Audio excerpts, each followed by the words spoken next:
The Republican presidential candidates are trying harder than ever to convince voters about the strength of their faith. How important a role will religion play in next year's election? You're watching Inside Story US 2012 from Washington.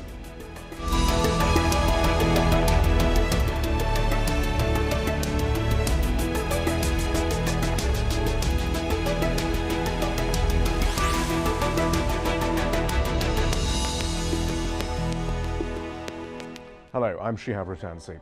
Nearly 1 in 5 Americans are white evangelical Protestants. A majority of them are socially conservative and tend to vote Republican. And in Iowa, where the first Republican contest takes place in less than 2 weeks, 60% of likely voters identify themselves as evangelicals. In 1960, many Protestants were skeptical about John F. Kennedy, a Catholic. And now it's Mitt Romney's Mormon faith that makes some evangelicals wary. We've come to take our government back. Republicans did make huge gains in the 2010 midterm elections and have since pushed for legislation that appeals to the religious right. Social conservatives want to ban abortions. And next week, at least 4 of the Republican candidates will take part in a so-called presidential pro-life forum. Some Democratic-leaning states allow gay marriage, and gays can now openly serve in the military, but many Republicans have been pushing back against gay equality, and nearly all of the Republican candidates are opposing the law that bans prayer in US public schools. But will those strong positions guarantee any of the candidates the evangelical vote? Al Jazeera's Tom Ackerman lays out the Republican field from Virginia. This is the McLean Bible Church just outside Washington, D.C. It's one of hundreds of so-called mega churches which have sprung up all across the United States in the past 20 years. And they're emblematic of a growth in the evangelical Christian movement, a movement which is particularly a force in the Republican Party. Most evangelicals oppose abortion, they oppose same-sex marriage, and they are unhappy with court decisions which, to their mind, have eroded religion's stamp on public institutions. Now, the Republican candidates, have been pursuing those themes, first in the Iowa caucuses, Iowa, a state where most Republicans regard themselves as evangelicals. But there are negatives to the resumes of the front runners. Newt Gingrich, twice divorced, a confessed adulterer, a man who has first been a Lutheran, then a Southern Baptist, now a Roman Catholic. And Mitt Romney, a prominent member of the Mormon Church, a church which most evangelicals regard as not Christian. As they and Barack Obama campaign for the next 11 months, it's those factors of faith which will weigh heavily on the minds of these voters. So, how will religion influence the 2012 presidential election? To discuss this, we're joined from Boston, Massachusetts by author and political commentator Frank Schaeffer. He's the son of Francis Schaeffer, who was an influential evangelical theologian here in the US. With us in the studio, Michelle Goldberg, a senior contributing writer for the Daily Beast and Newsweek. She's also the author of Kingdom Coming, The Rise of Christian Nationalism. And we have Melissa Rogers, a senior fellow at the Brookings Institution here in Washington. She's worked on issues of religion for the Obama White House. Frank Schaeffer, if I could begin with you. You said the 2012 elections may defined more than any by religion. Why do you say that? Well, you have 3 things going on in these elections. You have the social issues, such as gay marriage and the right to abortion, that has defined the religious right since back in the day when my father and I helped start the so-called pro-life movement in the 70s and 80s. You have a new wrinkle in that the Tea Party, which is largely made up of evangelical Christians, has essentially taken over the Republican Party and thrust the social issue agenda to the forefront.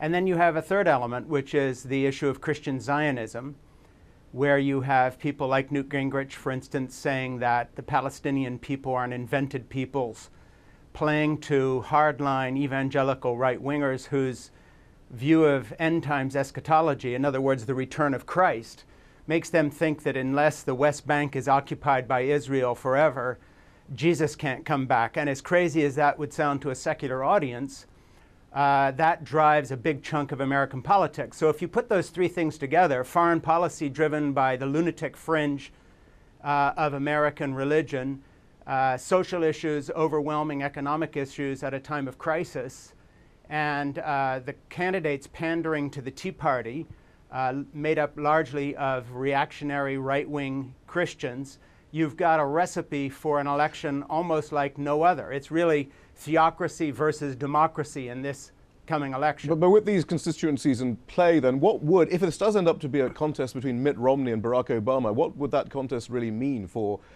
evangelicals, or at least extreme evangelicals of this country?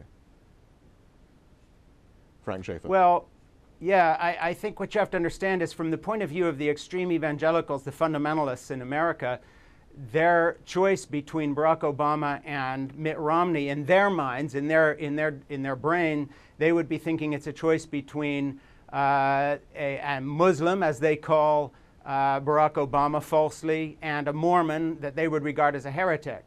So you have a group of people in America who have imbibed disinformation from Fox News now through the entire presidency of Barack Obama, who either don't believe he was born here, he's a Muslim and or a communist, even though these things are contradictory, of course. And then when they look at Mormonism, they would think that Mitt Romney represents a kind of an antichrist of heresy. So it would be a tough choice for them. And that's why I think you see the Republican process of choosing a presidential candidate has been so fraught with these ups and downs, because really the field is being judged on a moralistic, evangelical, religious basis far more than on a political one, and that's the field we're looking at now. So Melissa Rogers, though, I mean, at face value, though, you could say that Barack Obama embodies more Christian family value type characteristics than some of the Republican frontrunners, but we're not talking about those sorts of characteristics anymore.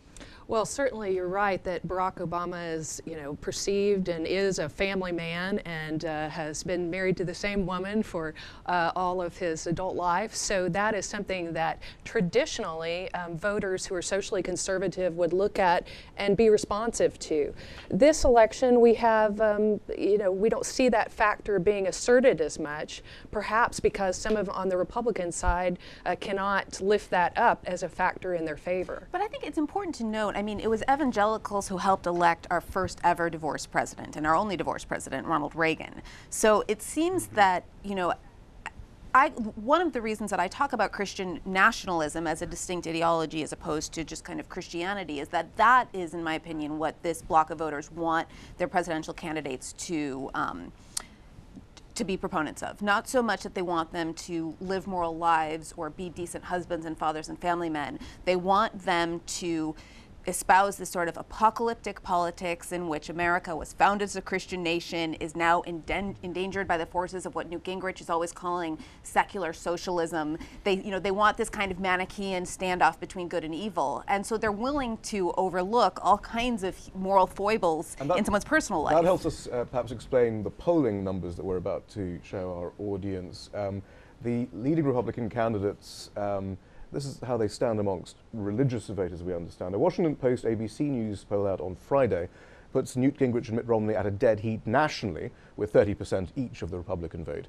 However, in its latest poll last week looking at the religious right and the US, the Pew Research Center found that among white evangelical Republicans, Newt Gingrich enjoys a 25 percentage point lead, and among white mainstream Protestants likely to vote, Gingrich has a 17-point lead. So once again, this isn't about family values then. Well, you can say, though, that in the evangelical tradition, there is a recognition of the value of repentance from sin.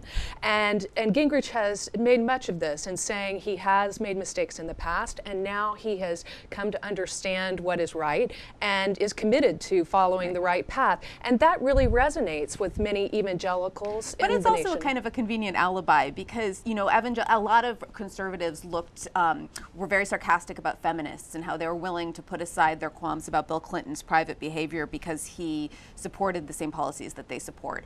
And so kind of cloaking it in this language of sin and redemption allows them to see their own political calculations as something more than just kind of the same cynical allowances that we all make. It allows them to believe that they're actually doing something that's a little bit more elevated. It's interesting because Ron Paul is also doing very well in Iowa, of course.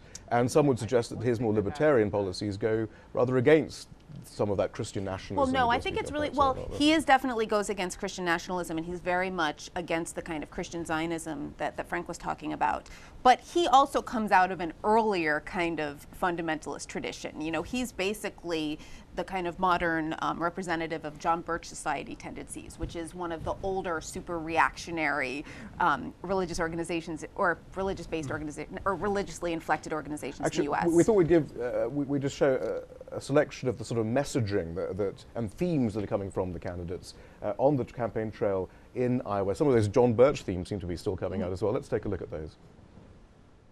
I can be pretty tolerant, but I can't imagine being comfortable with an atheist in the presidency. I, for one, am tired of the long trend towards a secular atheist system of thought dominating our colleges, dominating our media. I've been married to the same woman for 42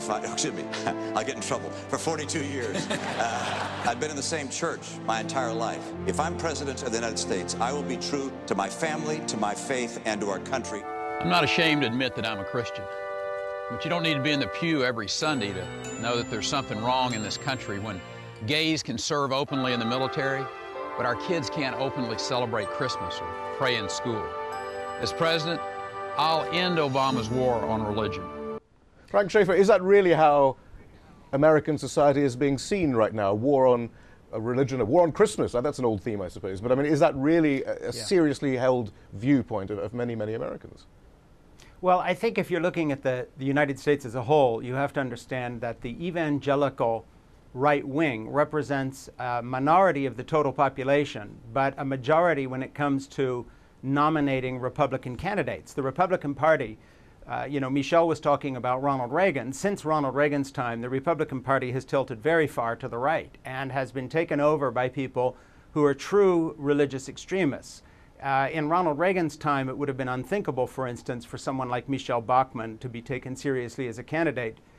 But now she is. So the people who used to be the agitators are now on the inside. And you see that very clearly in Congress with the way they have tried to impede Obama. And then I think you have to add the racial question into it in terms of this opposition against him. So you have a mix now that's very volatile. But I think in terms of the general population, this right-wing evangelical agenda is not going to play well. But the fact of the matter is, having taken over one of our political parties in a country that only has two major political parties, half the system is now bogged down in theological debates that may not interest the entire population, but are going to shape our politics. And as I mentioned earlier, it's not just the social issues. It's an issue of foreign policy, our regard for Arab Christians, Arab Muslims, people of other races. All of this has come into the mix, and it's being driven by a very extreme element in the Republican Party, which is now in the driver's seat. But we shouldn't be too worried about some of this rhetoric. This is simply for the caucuses and for the primaries. That if elected, any of these candidates won't try and institute some kind of extreme theocracy on America. This is just for consumption right now. I think you're right to pick up on some of the distortions in the ads because, for example, in the Rick Perry ad there were several things said about war on religion, Obama's war on religion, which is non-existent, and also the suggestion that students can't pray in schools, which is just wrong. The government can't lead in prayers in schools, which I think any person of faith, once they thought about it for a minute, they would think that was a good thing because we would have no idea which prayer it would be from whose tradition or what would be said. But students can pray in schools, and that's always been true. So they do raise some flags for us, I think, to be concerned, people who care about religious liberty. But Michelle Goldberg, what is the goal, though, of those who are propagating some of these views? You've written about dominionism, for example. Well, I think that the goal, at least of some of the ideological authors of this, if not of all of the candidates themselves, certainly the goal of maybe Michelle Bachmann or a Rick Perry is a kind of Christian government. They believe that that the country was founded to be a Christian nation, that Christianity should be the bedrock of our laws, that other people should be free to worship as they please, but should kind of know their place, that they are a minority in a Christian country, as opposed to a minority in a kind of country that doesn't have an official religious culture. And then one of the things I think we should really worry about, I think it's totally fair to ask how much any of these candidates take this stuff seriously, particularly Mitt Romney, who's clearly pandering in a lot of ways. we saw with George Bush many ways in which he either put people from this kind of extremist religious ideology into key roles in the government, in which he kind of directed a lot of money towards faith-based organizations that discriminate against people on the basis very real effects right. around the world And then the other way in which I think it's going to have a very profound effect, not just on foreign policy, although it will have a profound effect on foreign policy. One of the few things that George Bush was actually pretty good at was not demonizing Muslims at a time when much of the religious right was very, very anti-Islam. That's really gone from the Republican Party right now. I mean, Newt Gingrich is a big proponent of this idea that we're under threat from kind of some imminent Sharia takeover. And so I think that you might see a lot more anti-Muslim policy making if any of these Republican candidates get in. Isn't there some fallout there on the Democratic Party then for some of this too? Do you well, find, Mr. Rogers, there has been in our politics, quite unfortunately, a kind of bigotry toward Islam that is quite lamentable. I was pleased in the debates at one point I saw Mitt Romney push back against some of this stuff, and when the anti-Sharia refrain was brought up, the idea that Sharia law would somehow replace civil law in our country, which is against our Constitution entirely. No religious doctrine should replace our civil law, that he pushed back against that theme and perhaps could play a role, like George W. Bush did so well, in saying that anti-Muslim bigotry has no place in our country. Perhaps on other issues, just very quickly detour back to the Democratic Party. For example, when President Obama vetoes the Food and Drug Administration on contraception, on contraception pills over the counter, widening access, is there not a sense that perhaps he as well is at least attempting not to offend anyone in some of these constituencies that we're talking about right now? Well, he described it as something where he was concerned about issues on both sides, but yet he had a feeling that common sense-wise, it was not a good idea to allow children so young to have unsupervised access to these pills. Do we buy that? Well, no, I think it's preposterous. And no, I mean, it was the first time that they have ever disregarded an FDA recommendation. I mean, it was completely unprecedented. It was completely political. But I think that there is a huge difference in the degree of pandering. One of the reasons it made news stories was because it's pretty rare for this president to disregard science and kind of disregard the testimony of experts and just pander to people's religion and their prejudices and their emotions.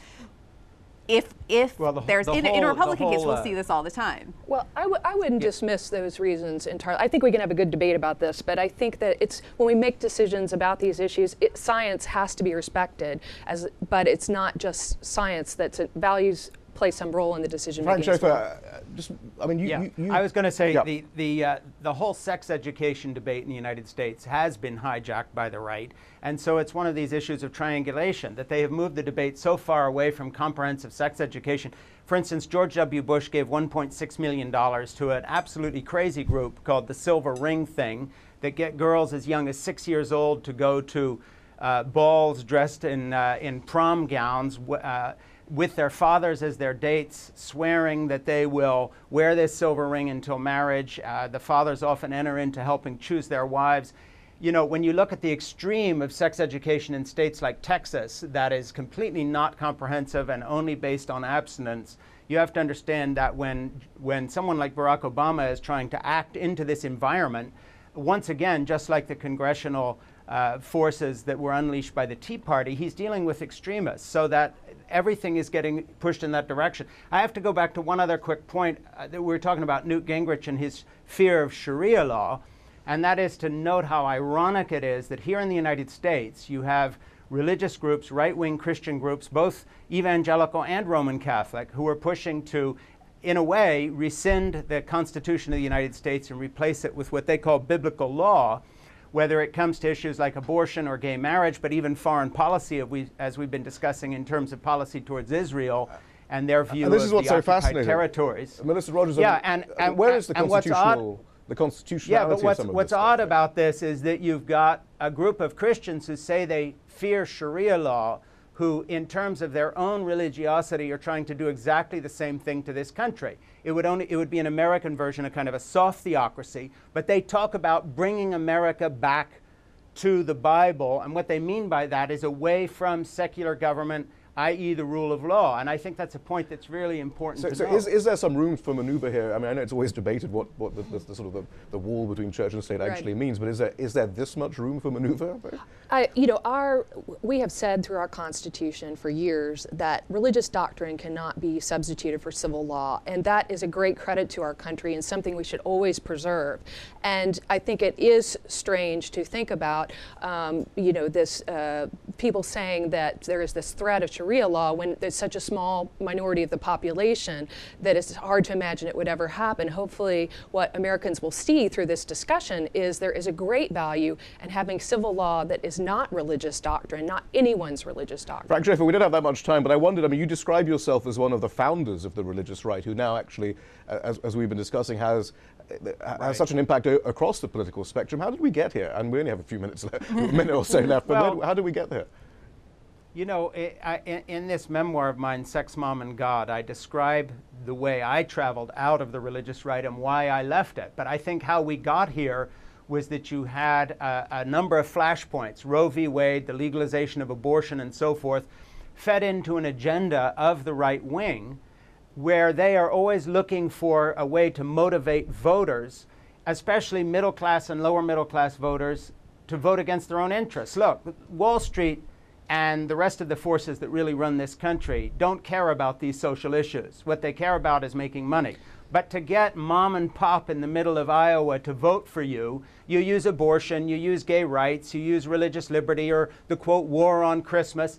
And that's how you get these voters. But they invoke Christ on behalf of the 1% and not the 99%. Yeah, but you get the 99%. You get a chunk of the religious 99% to consistently vote against their own economic interests by stirring them up on a bunch of social issues that really have nothing to do with the issues they confront on a daily basis, but that motivate them to vote for people who supposedly are standing for God. They're also standing for Wall Street and Goldman Sachs and all the rest of it, but that doesn't ever get mentioned. And that's the pattern, and it's been going this way for 30 years. I think it's really important to recognize that not even all evangelical Christians are political conservatives, and not all Christians would take this argument in favor of economic inequality. Many Christians and other people of faith are saying economic justice is important, and it's something we need to focus on. Michelle Goldberg, they might not all this just be the last gasp of the religious right, though, given demographic trends, more socially liberal young people and so forth, immigration even. I mean, you wonder sometimes why there's such a hostility towards immigration when this presumably means an influx of Catholics from the South, I suppose. But, and not just Catholics, and also kind of Pentecostals and evangelicals. You know, a lot of these positions, well, it really depends. I mean, certain positions are clearly on the way out. You know, even younger evangelicals are much more supportive of gay rights and things like that. I think it's hard to read the future just in the demographics, because on the one hand, you have immigration. You also have a lot more growth in some of the red states than in the blue states. Whether that's going to turn them red, whether that's going to turn those states like Texas blue, is really difficult to say. But whether or not it's the last gasp, I mean, I suspect that there will be a backlash if, you know, especially if they nominate somebody like Newt Gingrich, who loses overwhelmingly. There will be a big backlash against the right-wing takeover of the party, and you might start seeing kind of a more normal, responsible, old-fashioned type of republicanism emerge. Then again, if Mitt Romney wins and Mitt Romney loses the election, it's just going to reinforce this belief among some on the base that the reason that they lost to Obama is because they nominated a moderate like McCain. You know, every time they lose, they see it as kind of a reinforcement of their worldview, that the problem is that the Republican Party is not conservative enough. But Frank Schaeffer, do you see America ripe for a secular fight back there? Yeah, I think that the extremism of the Tea Party candidates that largely come out of this evangelical milieu has, in the recent days particularly, enlightened people by their actions to their extremism. But I think the real issue is going to be fear. I mean, there are all these people who are waiting for Jesus to come back and solve Middle Eastern problems, or voting on issues of gay rights or abortion and these other things. A lot of their fear comes from a fear of secularism, which is shared not just by Christians, evangelical and other right-wing Christians, but across the world. Look, I think the larger context is a fight between fundamentalist religion of all kinds, whether it's Islamic, Hindu, Christian or you name it, and modernity, science, enlightenment, education. And that collision is happening on all continents right now, and we're just talking about the United States version of it. And we're out of time, but thank you very much, all of you, for joining me. Frank Schaeffer, Michelle Goldberg, and Melissa Rogers. Thanks so much. Thank you. And that's all from the team in Washington, D.C. for now. We want to hear from you. Tell us what stories you think we should be covering. Send your ideas directly to us at insidestory@aljazeera.net.